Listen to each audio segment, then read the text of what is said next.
오늘 주식시장 유럽부터 세차게 빠졌습니다. 어제도 좀 조정을 받았는데 미국은 좀 버티고 있었는데 미국도 하락세가 좀 세졌습니다. 상승 강도가 있어서 다음 주쯤 조정이 있지 않을까라는 생각을 했었는데 사실 힌트로 지난번에 그 메가캡 쪽 주식 대규모 물량이 터졌던 것을 살짝 거론해드리긴 했었지만 그때 조정이 시작될 거라고 생각을 100% 확신하지는 않았거든요. 그래서 다음 주 정도 들어가겠지라고 생각했는데 좀 빨리 빠지고 있는 것 같습니다. 또 국채를 매집해야 되는 거 아니야라는 생각이 들 때가 됐습니다. 4% 다시 넘었거든요, 오늘. 그래서 주식시장 국채가 4% 넘어간 언저리에서 국채를 계속 매집을 하면 이제 이거 국채를 통해서 이익을 내는 거는 말씀드렸지만 기준금리를 내리는 그 시기에 실제로 내리는 그 시기에 이익이 실현화될 겁니다. 현실화되고 그리고 이제 기준금리가 내려가는 속도에 따라서 이 현실 가능성, 그 이익 상승 강도가 세질 거기 때문에 지금 국채를 투자하는 거는 상당히 긴 기간, 올해는 아니고 내년도 정도 봐야 최종적으로 회수를 하는 그런 관점으로 접근을 하셔야 되고요.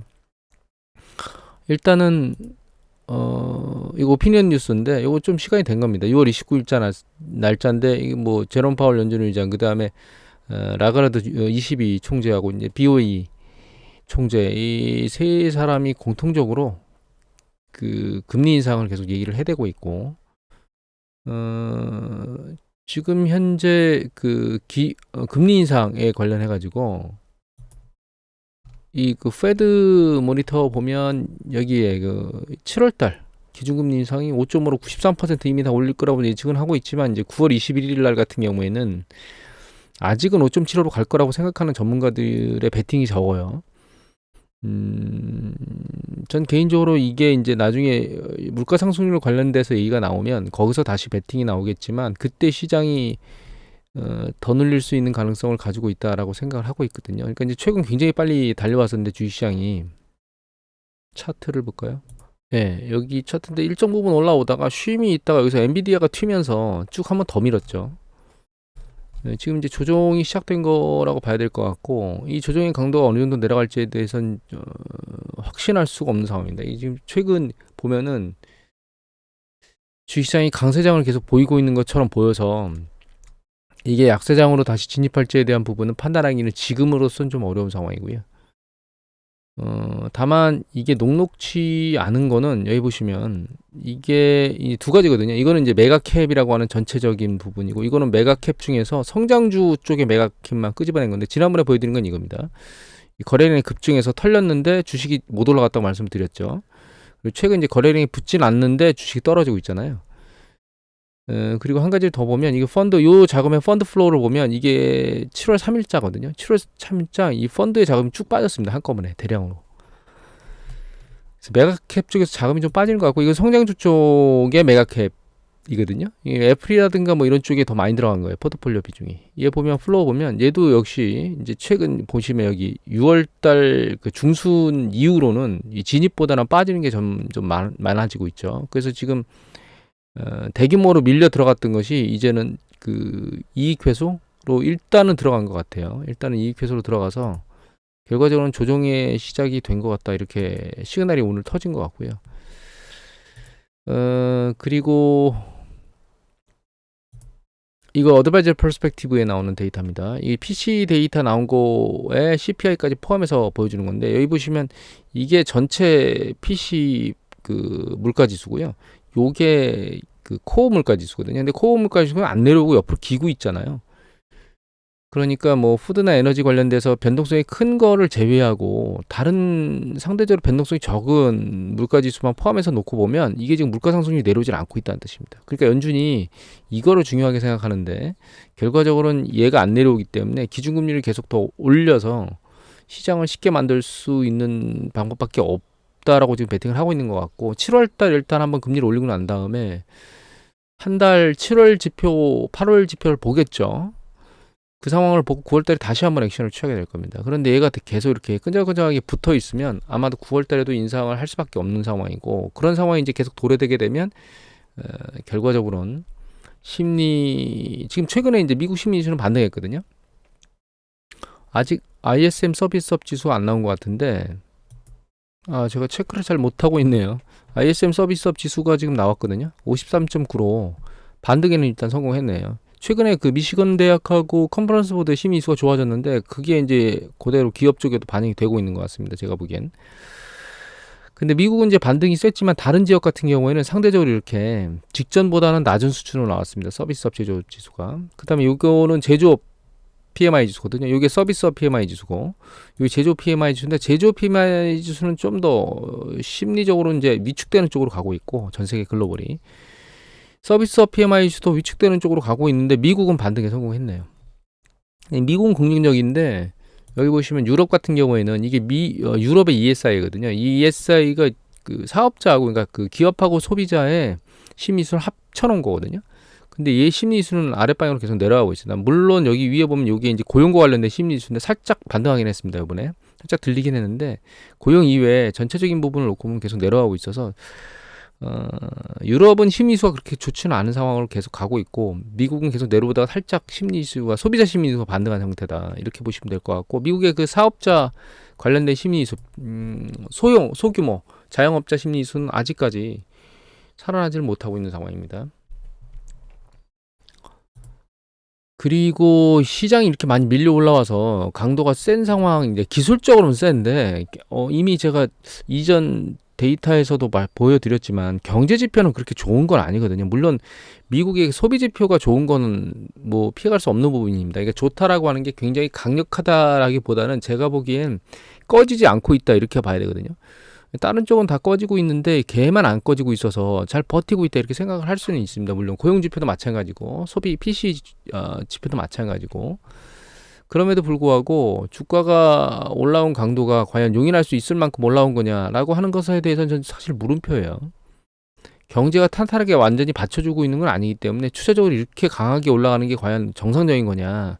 그리고 엔비디아 쪽에서 밀고 올라가준 이 정도의 영역은 지금 약간 허수가 있는 거 아니냐, 이런 생각을 지금 하고 있거든요. 그런 상황이 있기 때문에 결과적으로는 이렇게, 이거 연합인포맥스의 데이터입니다. 기사입니다. 홍예나 기자가 6월 29일 나오는 건데, 로젠버그가 곧 반납할 거다, 그러니까 조정할 거다, 조정받을 거다, 이렇게 얘기를 하고 있는데, 이분 이제 경제학자잖아요.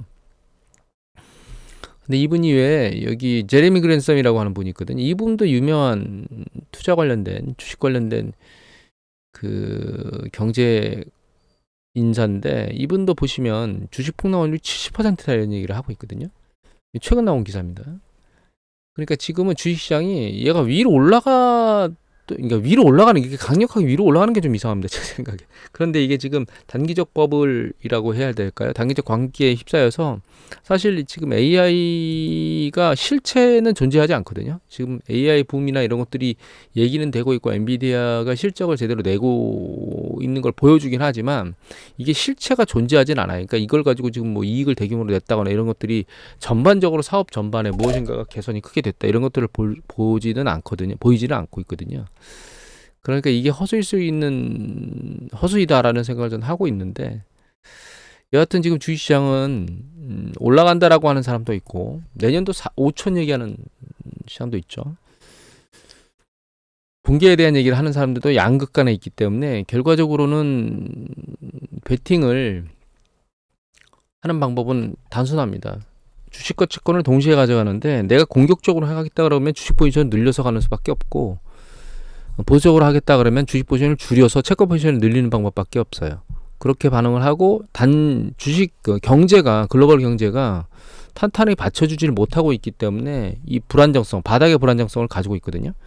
그러니까 결과적으로는 반등했을 때 포지션을 줄이고 내려왔을 때 포지션을 늘리는 작업을 반복하는 방법이 가장 좋은 방법인데, 이제 이 내려왔을 때 이게 진짜 내려온 게 끝인지 더 내려올지를 판단하기가 상당히 애매모호하잖아요.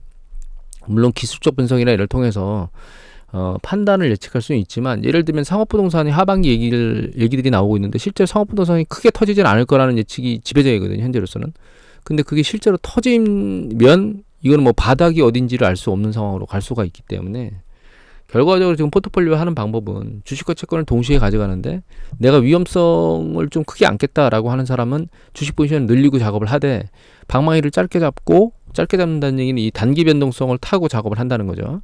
짧게 잡고 상승시에 포지션을 줄이고 밑으로 내려오면 포지션 늘리는 작업을 반복하는 그런 형태를 취해야 되는 게 맞다라고 보고 있고, 채권 투자자 입장에서 놓고 보면 채권은 이미 말씀드렸지만 얘가 4%대 위로 올라가면 그때 좀 매집 규모를 상당히 늘려서 작업을 하는 그런 형태로 해야 될 것 같아요. 채권 그럼 수익률이 어디까지 갈 거냐, 지금 향후에 2번 금리 인상을 더 얘기들을 하고 있기 때문에 그 가능성이 열리면 여기는 전고점까지 올라갈 수 있는 가능성이 이미 열린 상태다. 그리고 최근 굉장히 빨리 올라가고 있거든요.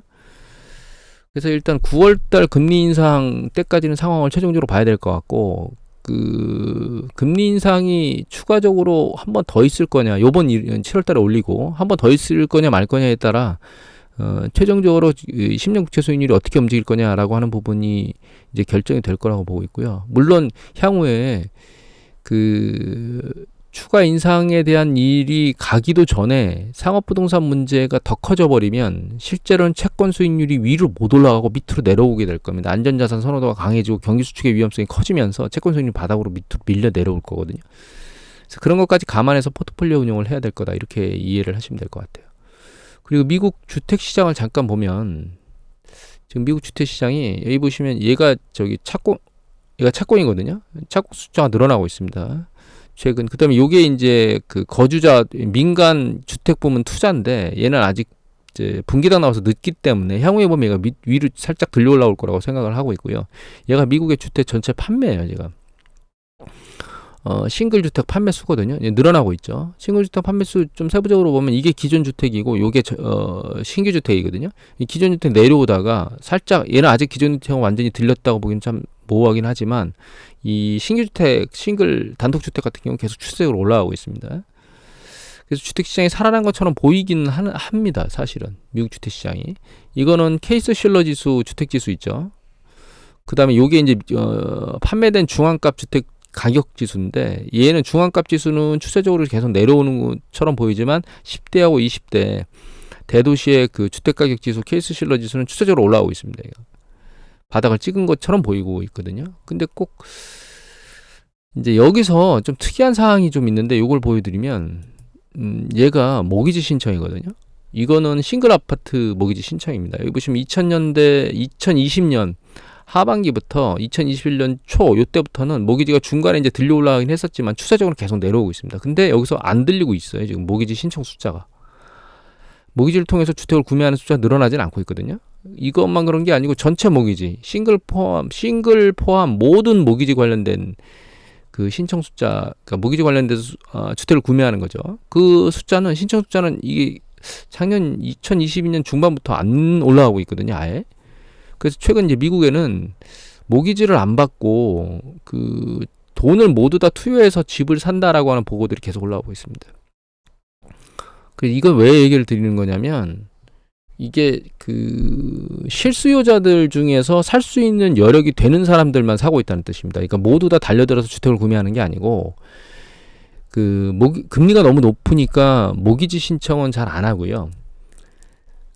모기지 신청 안 한 상태에서, 예를 들면 뭐 이런 이제 보고들이 있는데, 주택 시장, 자기가 주식, 미국 사람들은 주식을 많이 가지고 있죠. 그러니까 주식을 담보로 그 자금을 차입해서 집을 산다거나, 아니면 주변에 아는 사람을 통해서 자금을 차입해서 산다거나, 그러니까 주택담보대출의 그 모기지 금리가 너무 높으니까 지금 시점에 모기지를 통해서 집을 사는 게 아니고 다른 방법을 통해서 금리를 상대적으로 낮춰서 집을 사는 그런 패턴이 상대적으로 많아지고 있다는 뜻인데, 이거는 그나마 여력이 있는 사람이니까 그렇게 자금을 차입할 수 있겠죠. 아니면 가족이 여력이 있는 사람이 있으니까 이제 자금을 차입해 주겠죠.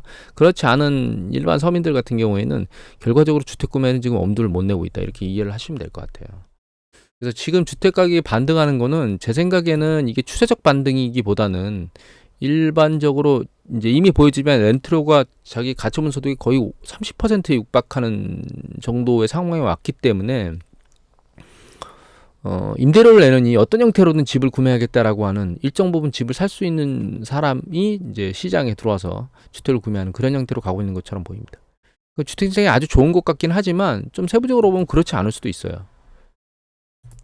날씨가 좋아서 제가 문을 열어놓고 촬영하고 있었는데 6시도 안 된 시간에 출근을 하시겠다고 시동을 거는 소리가 들리네요. 아침 일찍 일하시는 분들 많습니다. 새벽에 소리를 들어보면. 일단 이건 아톰이라고 하는 ATTOM 미국의 에서 발표한 내용인데 이게 압류거든요.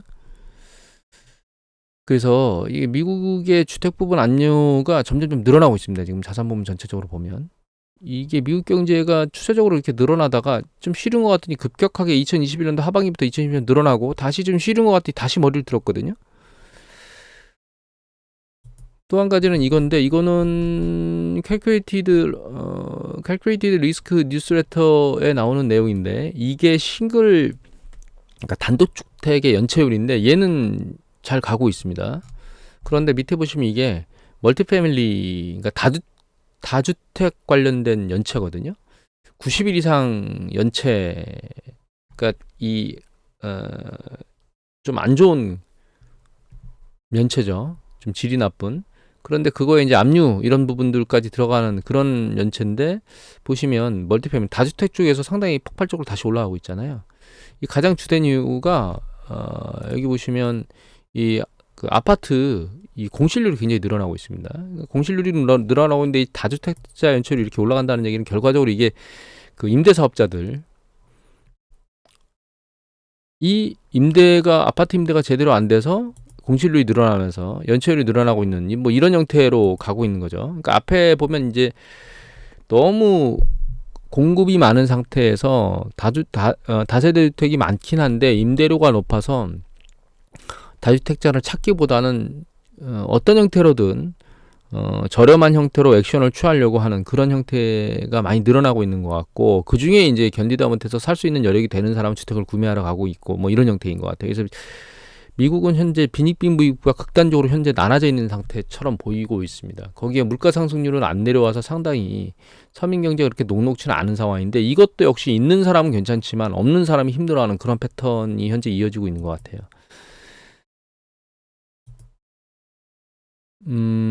마지막으로 이거 서울신문 기사인데 이재현 기자께서 올리셨습니다. 제닛 옐런 재무장관이 미국으로 갔거든요.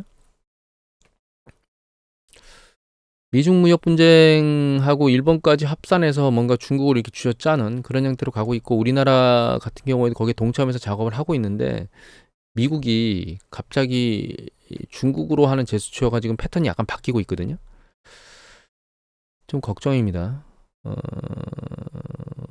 한 발 더 앞에 나가서 액션을 취하고 있던 현 정부가 이 미국이 살짝 뉘앙스를 제스처를 바꿔버리면 어떻게 중국하고 외교 관계를 맺어갈지 좀 걱정입니다. 일본 같은 경우는 사실 미국 쪽에 완전히 착 달라붙은 것 같긴 하지만 중국 쪽에 계속 그러니까 중국 쪽에 계속 무엇인가를 이렇게 뉘앙스 잘해보자는 뉘앙스를 계속 던지거든요. 걔네들의 외교를.